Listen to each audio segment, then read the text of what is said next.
Hello, my name is Laquilla Harris. In 2006, I was diagnosed with thyroid eye disease. When they first discovered I had thyroid eye disease, because I was awarded with a triple crown, so that was thyroid eye disease, Graves' disease, and myasthenia gravis. Yes, my eyes had bulged out of my head, but you couldn't tell because my eyelids kept thickening. Not only were they thickening, but the top and bottom. So it was hard for me to open my eyes, and then they began to burn. To look at me today, you can't even tell that I have anything and that I'm currently suffering with any of these diseases because I persevere. How we discovered the third myasthenia gravis was once I was told that these diseases I have were hereditary. I began to question each side of my family and found out that it was a history of women on my father's side of the family who also suffer from these diseases. And it was my father's oldest sister. She's no longer with us, but she suffered from myasthenia gravis, and that's how they found out what was wrong. So myasthenia gravis it does thicken the eyelids. It plays its role, just like when you see a person that has Graves' disease or thyroid eye disease, it's like their eyes have popped out of socket. Well, because of the myasthenia, they popped out of the socket, but the myasthenia was thickening the eyelid, top and bottom, so that you couldn't open them, so they could not be seen. At the time when I was diagnosed, they said I was going through a thyroid storm. And what was happening is because I was so hyper, my heart rate was unstoppable. We couldn't slow it down. I literally had two strokes. The first stroke I had was on the job. And it took so long for someone to find me in that office. I had been laying on the floor for a while. I still had all my mental capacities, but I couldn't move. So by the time they got me to the hospital, two of my coworkers, before the doctor could see me, I had had another stroke. They sedated me after they realized that I had two strokes. And the doctors in it was three doctors in the hospital room, along with my primary care physician. And those doctors didn't think I was going to make it. And I could literally, even though they had me like in a comatose state, for my benefit, I could literally hear them talking, saying that she's not going to make it. I don't think she's going to make it overnight. But then I was trying to share with them that, hey, look, I can hear you. I was talking to them literally from my brain, but my mouth and stuff wasn't moving. I literally could hear them. And I had one doctor say, well, I think she's a fighter. She's still here with us. So I think she's going to be a fighter. And when I was sharing with those doctors that I heard everything that they were saying, when I was laying in that hospital room, nobody believed me. It wasn't until I went back to visit my primary care physician once we got myself together, and I was able to tell him everything that was said in that room.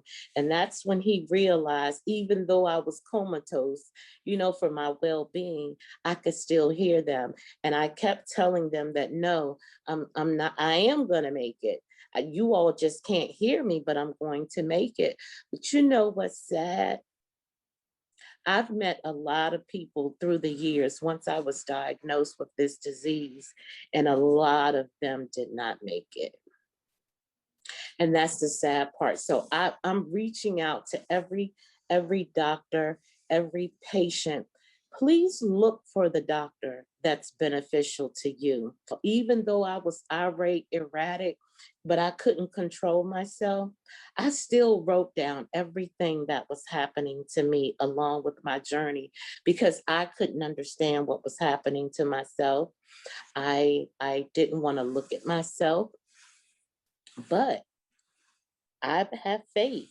Being hyperthyroidism, body out of whack, I had to seek help for myself.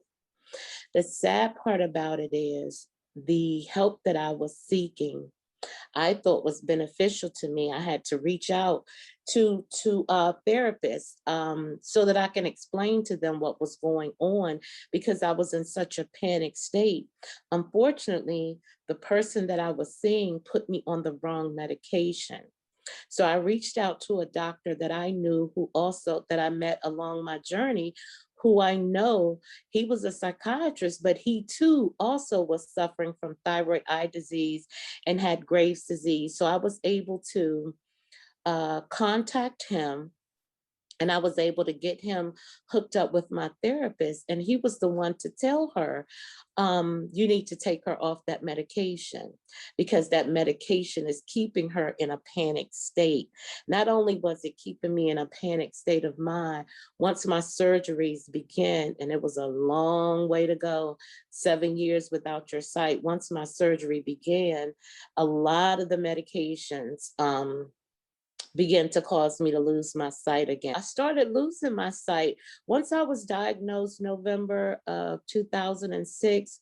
We already knew that my vision had changed, but the doctor didn't know that because I was wearing shades all the time at work and other places.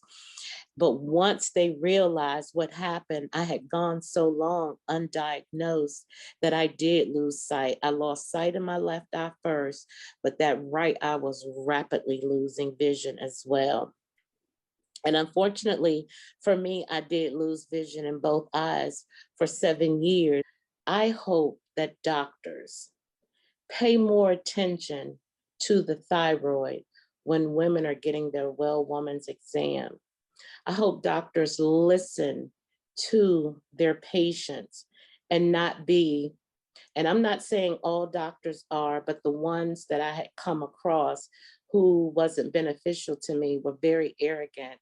And it was like, and you have to fact check some doctors because some doctors will give you the wrong information because they don't know about the disease themselves.